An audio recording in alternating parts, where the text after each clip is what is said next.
अस्सलाम वालेकुम एवरीवन। तो प्रीवियस लेक्चर में हमने class 8 amazing science unit number 7 acid alkalis को डिस्कस किया था। आज हम उसी चैप्टर के नेक्स्ट टॉपिक लास्ट टॉपिक को डिस्कस करेंगे, जो क्या है कि साल्ट की प्रॉपर्टीज़ क्या हैं, कि उसके बाद कुछ लिटमस पेपर इंडिकेटर्स क्या हो गए कि इनको हम डिस्कस करेंगे। अब देखें कि साल्ट कंपाउंड कौन से होते हैं, कि ऐसे कंपाउंड्स जो ना एसिड हो ना बेस हो, लेकिन ये बनते किससे हैं कि ये जब हम रिएक्शंस करवाते हैं किसी भी एसिड और बेस का, दोनों को रिएक्शंस करवाते हैं, उनमें से क्या होता है कि साल्ट बनता है। और यही साल्ट के जो टाइप्स होते हैं वो क्या होते हैं कि तीन टाइप्स होते हैं। एक होता है एसिडिक साल्ट, एक होता है बेसिक साल्ट, एक होता है न्यूट्रल साल्ट। अब देखें साल्ट हमारे पास क्या होते हैं। Salts are group of chemical substance that have the some same properties. कौन सी? They are mostly solids form में होते हैं। साल्ट जो भी होते हैं मोस्टली क्या होते हैं कि सॉलिड फॉर्म में होते हैं। Nearly all salts are soluble in water. जो भी साल्ट होते हैं ना, वो वाटर में क्या होते हैं कि सॉल्युबल होते हैं, लेकिन ये हो सकता है कि कुछ ज़्यादा सॉल्युबल होते हैं, कुछ कम सॉल्युबल होते हैं। कॉपर सल्फेट हो गया, CuSO4 जो होता है वो वाटर में सॉल्युबल होता है। सोडियम क्लोराइड जो टेबल साल्ट यूज़ करते हैं, जो सोडियम क्लोराइड होता है हम फूड वगैरह में यूज़ करते हैं, खाद्य में, वो क्या होता है कि साल्ट होता है। अमोनियम नाइट्रेट हो गया, एग्जांपल्स ऑफ साल्ट्स हो गए। प्रॉपर्टीज ऑफ साल्ट में देखें तो साल्ट से वह high melting points and boiling points. Salt की क्या होती है कि मेल्टिंग पॉइंट क्या कहलाती है? ऐसी पॉइंट जिस टेम्परेचर पे कोई सॉलिड लिक्विड फॉर्म में कन्वर्ट हो जाए।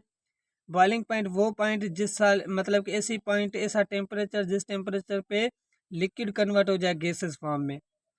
तो साल्ट की क्या होती है कि बॉइलिंग पॉइंट मेल्टिंग पॉइंट ज़्यादा होती है। रीज़न क्या होता है कि ये इनमें आयोनिक बॉन्ड्स होता है। आपने बॉन्ड्स पढ़े थे ना, ionic covalent bonds. Ionic bonds क्या होते हैं? सबसे ज़्यादा स्ट्रांग होते हैं, ये क्लोजली पैक्ड होते हैं। तो जिस वजह से क्या होती है इनकी बॉइलिंग पॉइंट और मेल्टिंग पॉइंट क्या होती है कि ज़्यादा होती है। साल्ट कंडक्ट करते हैं इलेक्ट्रिसिटी को जब ये डिजॉल्व होते हैं वाटर में। वैसे सॉलिड फॉर्म में ये कंडक्ट नहीं करते। जब ये अक्वा फॉर्म में कन्वर्ट हो जाते हैं, लिक्विड फॉर्म में कन्वर्ट हो जाते हैं, हम डिजॉल्व करते हैं वाटर में, तब ये क्या करते हैं कि इलेक्ट्रिसिटी को कंडक्ट करते हैं। अदरवाइज ये बेड कंडक्टर्स होते हैं। Some salts occur in the form of definite geometric shape is called the crystals. Salt के क्या होते हैं कि शेप होते हैं। जब ये डेफिनेट ज्योमेट्रिक फॉर्म में होते हैं, शेप में होते हैं, तो ये कौन से फॉर्म में होते हैं? क्रिस्टल फॉर्म में होते हैं। जैसे आपने देखा होगा कि शुगर या सोडियम क्लोराइड के क्रिस्टल्स देखे होंगे। Many salts such as sodium chloride, magnesium sulfate या occur naturally and can be mined from the earth में से ये मिलते हैं। जो सी समुद्र का पानी देखा होगा कड़वा होता है, जब वो इवापोरेट हो जाता है तो वो उसके क्रिस्टल्स बन जाते हैं, जो क्या होते हैं इसके सोडियम क्लोराइड और मैग्नीशियम सल्फेट्स वगैरह के होते हैं। Some salts are made in the factories में भी बनाते हैं। Factories such as ammonium nitrate हो गया, प्रोड्यूस करते हैं किसमें? लार्ज स्केल्स में बनाते हैं। प्रिपरेशन ऑफ साल्ट, साल्ट किस तरीके से बनता है? सबसे पहले रिएक्शन हमारे पास क्या है कि रिएक्शन ऑफ डायल्यूट एसिड और मेटल का। मैंने प्रीवियस में बताया था ना कि जब हम मेटल्स और डायल्यूट एसिड के साथ रिएक्शंस करवाते हैं तो उनमें से एक साल्ट बनता है, एक क्या होती है कि हाइड्रोजन गैस बनती है। जैसे जिंक है, जिंक का सिंबल क्या होता है कि Zn, और ये Zn प्लस में सल्फ्यूरिक एसिड डायल्यूट HC, जो ये सल्फ्यूरिक एसिड HCl हमारे पास H2SO4, इसका हमने रिएक्शंस करवाया तो क्या बन जाएगा? एक बन जाएगा जिंक सल्फेट SO4, प्लस में क्या यहाँ से बनेगा? हाइड्रोजन गैस यहाँ से प्रोड्यूस होगी। दूसरा क्या है कि reactions of N acid and metal oxide. Metal oxide मतलब कि कोई भी मेटल ऑक्सीजन के साथ कंबाइन होगा तो मेटल ऑक्साइड कहलाता है। जैसे copper oxide CuO, Cu copper का और ये O ऑक्साइड का। इसका हमने रिएक्शंस करवाया किसके साथ? H2SO4 के साथ। अब H2SO4 के साथ रिएक्शंस करवाने के बाद क्या बन जाएगा? CuSO4 बन जाएगा। प्लस में यहाँ से क्या बनेगी?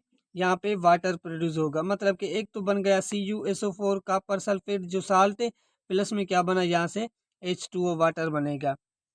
Reactions of N acid and alkalis के साथ रिएक्शंस करवाते हैं तो वो रिएक्शन जब एसिड बेस को रिएक्शंस करवाते हैं तो न्यूट्रलाइजेशन रिएक्शंस कहता है। उनमें से क्या बनता है कि साल्ट लाजमी बनता है। जैसे सोडियम हाइड्रोक्साइड डायल्यूट HCl के साथ रिएक्शन करवाया, NaCl बना, प्लस में यहाँ से वाटर बनेगा और ये रिएक्शंस क्या कहलाएगा? न्यूट्रल रिएक्शंस कहलाएगा।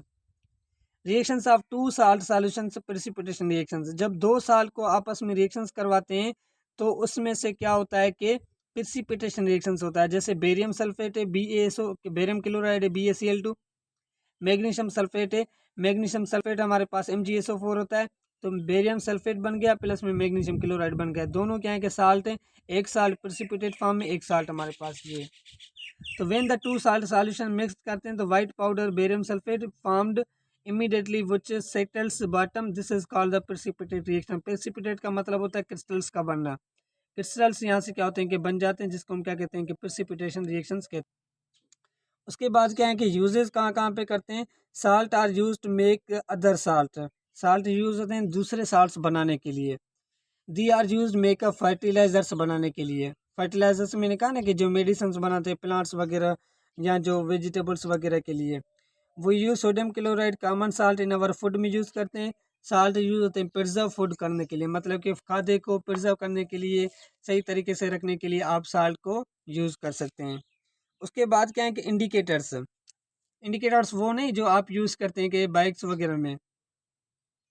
ये इंडिकेटर्स हम यूज़ करते हैं कि एसिडिटी बताने के लिए, बेसिसिटी बताने के लिए। In indicators the dye that change colour when it put into the acidic और अल्कलाइन सॉल्यूशंस। इंडिकेटर क्या होता है कि हमें इशारा देता है कि हम जब एसिड या बेस में बनाते हैं उसको पुट करते हैं तो वहाँ पे कलर शो होता है। वो कलर्स हमें बताते हैं कि कौन से कंपाउंड्स एसिड होंगे, कौन से कंपाउंड्स जो हैं वो बेस कंपाउंड्स होंगे। जैसे हमारे पास क्या होता है कि लिटमस पेपर होता है। लिटमस पेपर मैंने प्रीवियस में बताया ना कि एसिड में डालते हैं तो क्या होता है कि वो रेड टू ब्लू, वैसे ब्लू टू रेड। लिटमस क्या होता है, इंडिकेटर होता है जो मेड फ्रॉम द लाइकन से बनाते हैं। लिटमस पेपर किससे बना होता है कि लाइकन से बना होता है। ये इन न्यूट्रल वाटर में इट इज़ अ माव होता है, कुछ कलर से नहीं होता। It turns red when the acid में रेड करते हैं, या जब हम क्या करते हैं कि इसको पुट करते हैं अल्कलाइन सॉल्यूशंस में तो ये क्या होता है कि ब्लू में कन्वर्ट हो जाता है। दूसरा होता है यूनिवर्सल इंडिकेटर्स जो हम सब के लिए यूज़ करते हैं। Universal is a mixture of several indicators. Universal क्या होता है कि एक मिक्सचर होता है सेवरल डिफरेंट इंडिकेटर्स का, गिव्स डिफरेंट कलर्स देता है इट पीएच नंबर पे। जैसे क्या होता है कि indicators can be used in the solution और a paper soaked in the solution and then dried. Clear. Indicators हम यूज़ करते हैं सॉल्यूशंस में पेपर सेक्ट करने के लिए, सॉल्यूशन एंड उसके बाद उसको ड्राई करते हैं।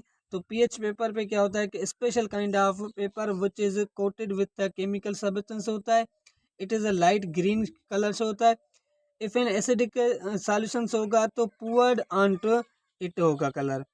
अगर वो it change colours from the green to yellow में कन्वर्ट हो रहा है एंड देन रेड में, तो depending on the how strong acid, अगर कितना ज़्यादा स्ट्रांग एसिड है या कितना हमारे पास क्या है कि अल्कलिन सॉल्यूशन पुअर्ड ऑन तो होगा तो इट्स कलर चेंज करेगा फ्रॉम ग्रीन टू ब्लू में एंड द पर्पल में, depending on the how strong अल्कलिस, कितना ज़्यादा हमारे पास क्या है कि स्ट्रांग है, जैसे यहाँ पे है।